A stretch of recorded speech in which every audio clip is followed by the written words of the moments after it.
When the pools pop up, everyone gets stoked on them and everyone thinks they're all about it. And then when they all die away, then it quiets back out. I've known Josh for 10 to 15 years from when he was still living in Northern California. We're not quite as avid, but we're still getting after it. And we're on a mission to that same note this weekend. Driving out into the desert with a big group of skaters, looking for swimming pools far and wide. We're super stoked. This one's a lot of fun. I've been here once before. And it's unique because it has like extra long sloped transition on it. That's not as abrupt as some of the other ones. So it's like a little bit more comparable to what we're used to skating, but it still has a lot of like weird pool factors. The shallow end is like kind of hard to skate, and there's a big stump sticking out of the coping, and the ground is pretty rough, but we're gonna work through it, no problem. This is the most crucial stretch right here. They call this the skate squat.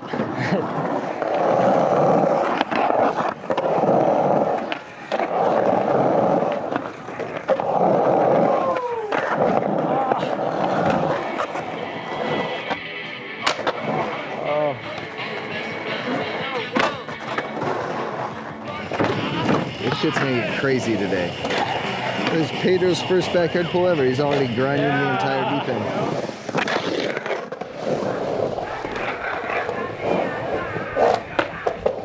Yeah. So yeah, backyard pools. The first one I skated, I was like maybe 13 or 14, and it was like my community pool that I grew up swimming in as a kid. One day I was in the park and I just saw it empty and I couldn't believe it because it just looked like a vert ramp to me. And that's really like where the spark started. When I was about 17, my little crew of friends, they were already years ahead of me. I was just chasing at their heels. Like, they are already so good, and they really focused on just flow and just like specific things unique to that pool. And that often would be like the shallow end steps or like the particular arrangement of the diving board or something. And that's really just like kind of one of the things that I like to focus on.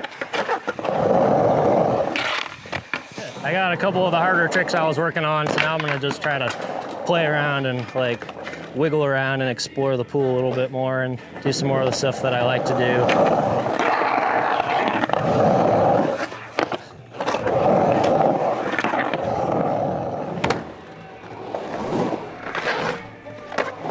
Yeah. Woo. Yes.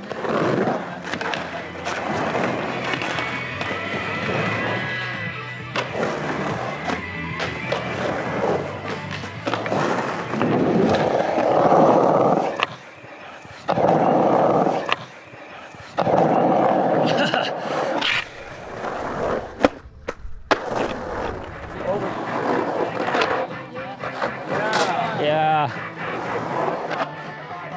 That was it. You got it, I think.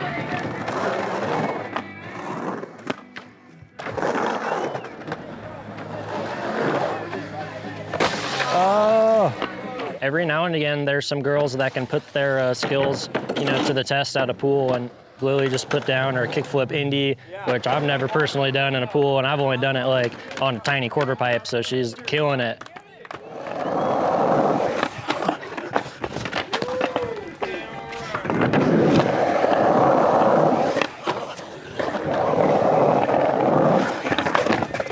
Thanks for having us. We heard about another spot that's close by, the Salamander Ranch 2.0 DIY at this guy Eric's house. He hand poured this huge bowl in his backyard. It's got like all kinds of weird like highs and lows and turns and gnarly pool coping, and it's this super DIY style.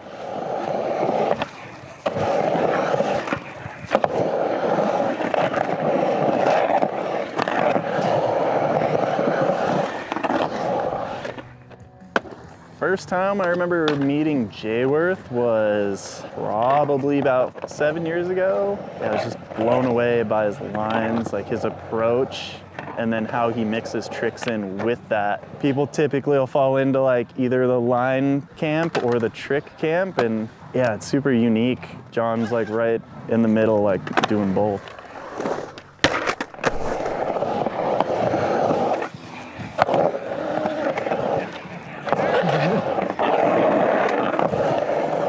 I think what what's sick about his skating is that he could just do tricks on every part of the pool. He could make a shallow end that most people wouldn't even be able to pump for speed look like a quarter pipe somehow.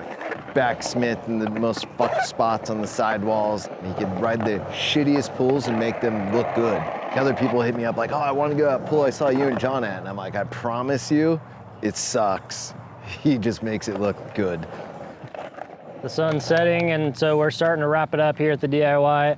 It's super fun to come out here, and every trip we get different spots just based on the environment and what pool is going or what DIY just got built in this instance.